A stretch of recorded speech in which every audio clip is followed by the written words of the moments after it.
Hello guys, in today's video I will be showing you how to fix Reelshort uh, has stopped problem. So the answer is easy, just go to the settings and then scroll down to the apps section and then go to the search and search Reelshort and then go to the storage and here you will find this clear cache option. Click on it.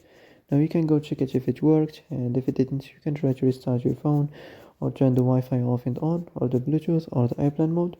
Also you can try to clear data, but be careful. If you clear data, all this application's data will be deleted. This includes all files, the settings, the accounts, the databases, etc. So be careful if you want to clear your data. And that's it for today's video. I hope this is the answer you've been looking for. If you like this video, don't forget to like and subscribe, and see you in the next video.